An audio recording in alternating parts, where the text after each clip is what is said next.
Hey, Blam here for SC2Strat.net, bringing you another ZvT game here between our good buddy in the last video, Augphlosion, and over here in the blue we got CantroSZ. I'll throw their names up top there. So, I think I'm going to title this strategy, One Nydus Drop Can Ruin Your Day, or something along the lines there. Basically what we see is extremely strong TVZ play here from CantroSZ. Again, this is going to be high diamond level play from both players here. And really how just, continuing to persevere. There is a crucial Nydus drop in this game. How, despite Terran's many advantages, particularly against Zerg, particularly with a mechanical build, which Cantros just go here, how through just positioning, unit composition, not sticking to your game, not getting pushed off into changing your unit type up unnecessarily, can ultimately win you the day as a Zerg player. So there's no necessarily specific strategy I want to highlight in this. This cast might come off a little bit more as a shout cast, but I do think there are things that any player can pick up and learn from this match. So still running on ×2 speed. Zerg just go with the standard kind of 20 hatchery. Gets his spawning pool first. Gets his queen out. No 15 fast expansion here, as can be very common. And what you see is a typical mech opener here from the Terran player CantroSZ up here in the blue base. Gets his reactor on his first barracks. As soon as his factory is complete, he's going to float that over to the reactor and start pumping Hellions. I really do like the mech opener against Zerg. Just so powerful to get those Hellions out quick. Sorry. And he goes for the 1-1-1 build, gets the starport down. Going to see some early Banshee harassment, which I also really like from this Zerg player. So over here, Augphlosion's going to get his spine crawler, going to get another spine crawler here. Basically just so they're ready, so he can walk them down in position here. I do like that play a lot. Something I don't typically do as a Zerg player, which is probably why I suck as a Zerg player. So, going to get the queen out there. Queen's ready to, actually going to go ahead and lay there. He wants to get better creep spread down here for those crawlers. Getting the injects up top here. Only one on gas. You'll see gas start to get saturated here in a moment. These first two Hellions from Cantros push out right away. I like that as well. You don't see that in lower leagues. Typically, you'll see people want to build up into 3 or 4 Hellions, but hey, since you went fast Hellions with that reactor, you may as well pump them out. A little bit of BM from Augphlosion there. We'll forgive his manners, though. So, those two spine crawlers did meander their way down and into the lower base here to provide some protection. Good positioning there. You're going to see his Evo chamber go down right there to create kind of that mini wall. And I like that build style a lot as well. Cantros is building his expansion. He's got 4 Hellions down here protecting it. He's got 1 Hellion, keep an eye on the ramp here. Little final adjustment of the spine crawlers there to really create a nice concave here, a nice wall. This queen's going to pick off that Hellion, no problem. And we've got 4 speedlings here. Getting some good creep spread down and around. And that is something I think you should do typically with your first queen at your natural. I'm sorry, so technically your second queen, but your queen at your natural with her first 25 energy. I do like getting that creep spread down early. It's just going to help you get started on the creep spread early enough in the game. You can typically early on afford that energy to be used on creep spread rather than trying to save it for injects, because you typically don't need as many eggs in the first 6 minutes of the game than you would later on. So just getting that first tumor down allows you to start that spread right off the bat, and it's just good practice. So you can see Cantros is getting 2 Banshees out here. He's getting Cloak. He got those as soon as that went down and as soon as that reactor went down, and you're going to see some good early harassment from him there.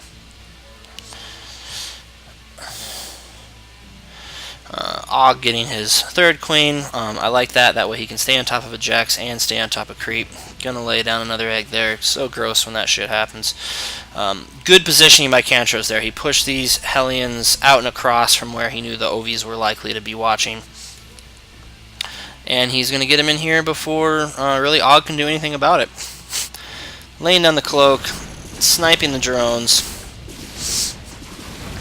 You will see Aug lay a quick 3 spore crawlers here, which is the right practice. You do want to lay down 3 when you're getting harassed like that. They're going to focus on the drones, which is smart. I think Aug was kind of hoping maybe they would focus fire on the spores to keep them from coming up. But with 3, he can't take down all 3 before at least 1 gets up. And 1 spore crawler is enough to deal with. I'd say about 1.5, maybe both Banshees. So able to pick off 1 Banshee there. Laying down some spore crawlers here. Aug's getting his 3rd base down here now. And you'll see the Raven out, bunch of Hellions. And he's going to pump some more Banshees, and he is going to start getting Thors. So really solid mech play from the Terran opponent. You see a lot of Zerg players particularly, talking about Terran OP and just the strength of it. And what we're going to see is that, in the end here, you can deal with it. Don't want to take anything away from CantroSZ. He plays a hell of a game here, but not afraid of spoilers. Zerg is able to persevere, and that's why we're watching this video, because we want to understand the strategy behind how you can overcome strong mechanical Terran play as a Zerg player. So Aug's getting his 3rd here. As Zerg, you do always want to stay ahead in economy as much as you can. Alright, so CantroSZ's going to have his first Thor pump out. He's got 1 falling right behind it. Good creep spread down here from Aug. These 2 Banshees going to come in and harass. Despite the Overseer being here, he knows he doesn't have any AA units at this point. Going to get the first spore crawler there. Meanwhile, these Hellions are going to push out, see what damage they can do. And this is kind of another thing I wanted to talk about. Particularly lower league players, might kind of freak out at this Banshee play. Switch up, say, hey, shit, I need some Hydralisks here. Aug, I think, knew from the get-go against this Terran opponent, he wanted to stick with a Roach Infestor build. And you're not going to see his build variation change up from that. He's researching the missile attack for the splash on the Roach. Down there, up here, he is getting +2 armor to deal with those heavier Terran mechanical units. This 1 Banshee going to push him up here. He's got some spore crawlers up here, so they'll be safe there. Run! So these Roaches coming down just to make sure no Hellions. We're also going to try to make a play there. Relatively slow fire on the Banshees. Aug, I think, knew he could pull those back in time. And we're gonna retrain. Is that fucking word? I'm not sure. The 3rd base down here. Let's take a quick look there. You can see CantroSZ has picked off quite a few workers with those Banshees. But Aug, did not let up in drone production. He's still at 52 of 38, only on 2 bases over here for the blue player. So these guys kind of working a nice contain harass there. Aug does kind of have this sneaky overlord right there. Can't be seen. Kind of like that play.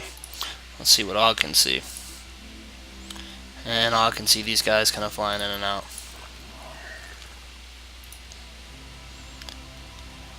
So a lot of that creep spread did get cleaned up from a scan there. Always stay up on your queen production. Aug had an extra queen. He could flow over there right away, which is good. You don't want to wait around for that to be trained. Get your injects down. So now we start to see some Festers coming into play here.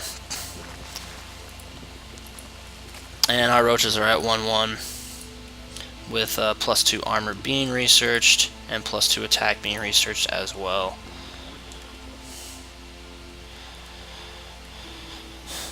So, Festers come down, Roaches come down, they're going to push out across the map, see what can be done here. Unfortunately, CantroSZ just has too many Thors. But CantroSZ is pushing out his harassment force right now. Which we know we're going to be able to deal with. A nice fungal there.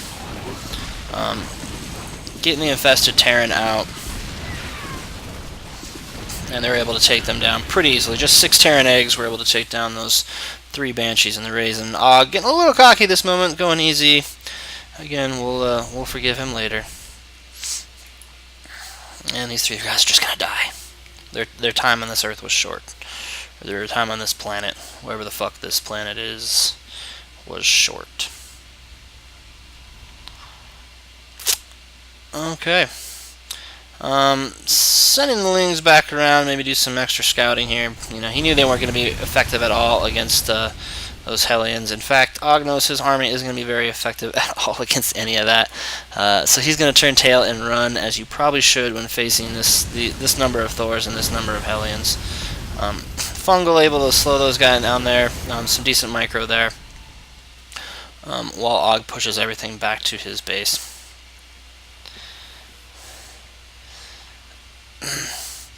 You know, 17-18 minutes in, you know, a little low on saturation on units. You know, obviously he's oversaturated up here. He should have been, you know, CantroSZ should have been spread that around.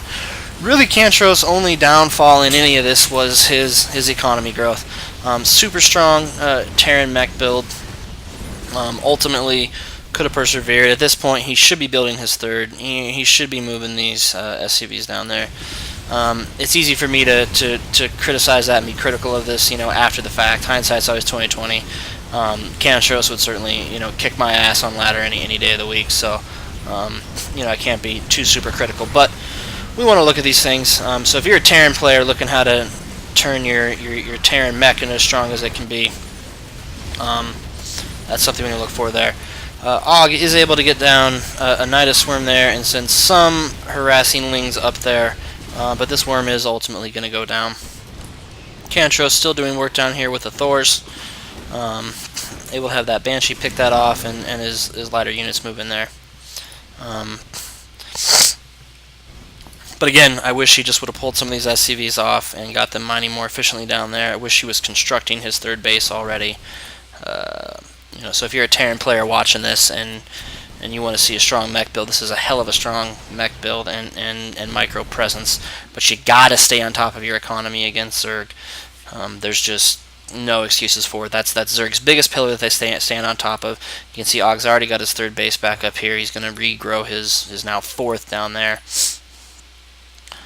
And he is loading all of his shit into a worm there, and he's got an Overseer over here that's going to try to get that drop. And this is where we're going to see the biggest clash of the match, folks, as well as generally the turning point. So, CantroSZ wanted to check back on this third base, and you know, smart to do so. Didn't see it there, decided to scout if Og had taken this position up here, which Og had. This Overseer going to move back and around best he can. Worm's going to go down here. We can see 1, 2, 3, 4 rows worth of units in the Nydus worm here. Maybe even, I thought there was some Festers in there, so I don't know about that entirely. But you know, CantroSZ is able to spot that. These two Marines are not enough though. Nydus going to start pumping out. CantroSZ is going to make the decision to, you know what, I'm going to base race this here. I'm too close to Og's base here. I don't want to push my entire forces back to try to deal with this. And yeah, there was some Festers in there. So we're going to see how much base trading we can get done here. So Thor's pushing up. Probably should have been a little more aggressive. They spent a little bit too much time in the natural here. Og's already in his main, taking down his main production structures. See the Roaches going to work there. They're 2-2. Any infested Terran that Fester pumps out are going to be 2-2 as well.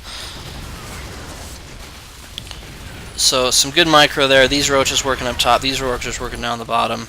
And you know, these Thors, they kind of push up. They do some damage up front here. They take out the units. They, you know, I don't think CantroSZ can make up his mind. He pushes back down. He pushes back in. This base trade could have been a lot more effective than it ultimately was. So taking the units here, we're going to see some infested Terran go down here to pick at this this orbital. Roaches get a good concave on that, clean up quickly. And yeah, at this point in the base trade, you know, these Thors should have been up here and really taken that down. Again, easy to be critical after the fact, but it is what it is. So, CantroSZ did have a third base down here. Sorry I didn't cover that when it actually was laid. Gonna go ahead and research the P fort on that for some added protection. These Roaches gonna swoop up in there, and they're gonna be too much for the P fort, despite the effort of these SCVs to repair. Good micro by Aug there, pushing the roaches around, hit around, hit around, hit around. I like that micro. Base ultimately going to go down. These Thors just now getting into the main, just now starting to clean that up. CantroSZ going a little crazy here, trying to build 3 CCs, and really just off the top where Aug's army just was. Don't know that I fully understand that. This guy is able to come back down, drop a mule to start repairing himself. So CantroSZ was able to save that. Gonna go ahead and build another CC there, and see if he can pick off all these drones, which I think he is able to pick off the majority, well, all of them.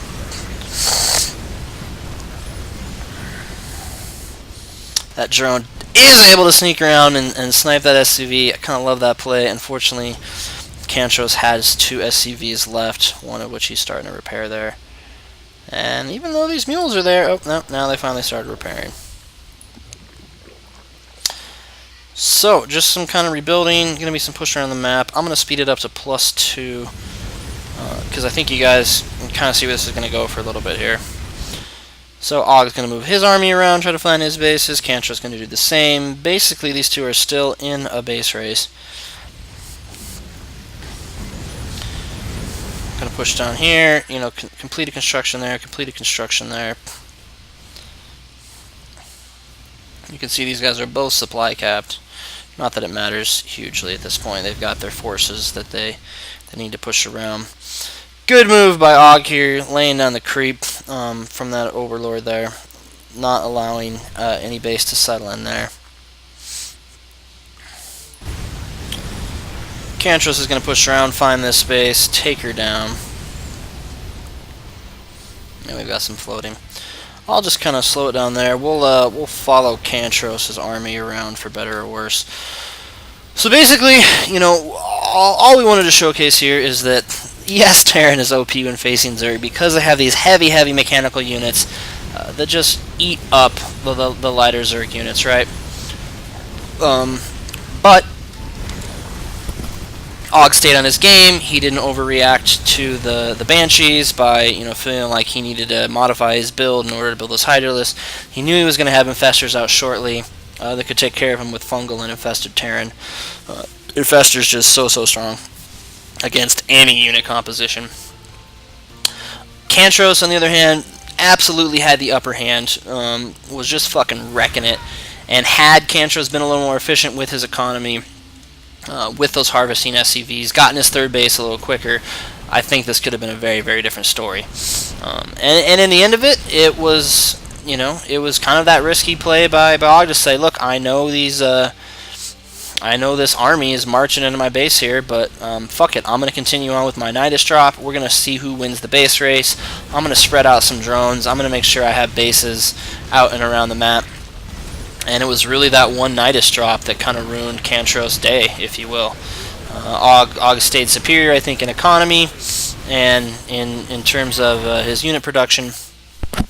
But these heavier mech units definitely could have changed the way things shaped up. I mean, look at that. CantroSZ killed 234 to 110 with those heavy mech units. But Aug stayed light on his feet, was able to get that Nydus drop in. Had better micro in the base race. We saw those Thors kind of dilly-dallying around here in the natural when they really should have been wiping the slate. And in the end of the day, Zerg won despite those heavy mechanical units. So I'm not going to babble on. I appreciate you guys watching. Check out twitch.tv/Augphlosion. We'll have the link in the YouTube comments and description for Aug's stream. He's on there practically nightly streaming Diamond Zerg games. Pretty entertaining character to watch play as well. So appreciate you guys watching. Check out SC2Strat.net. Check out Aug's stream. And good luck out there.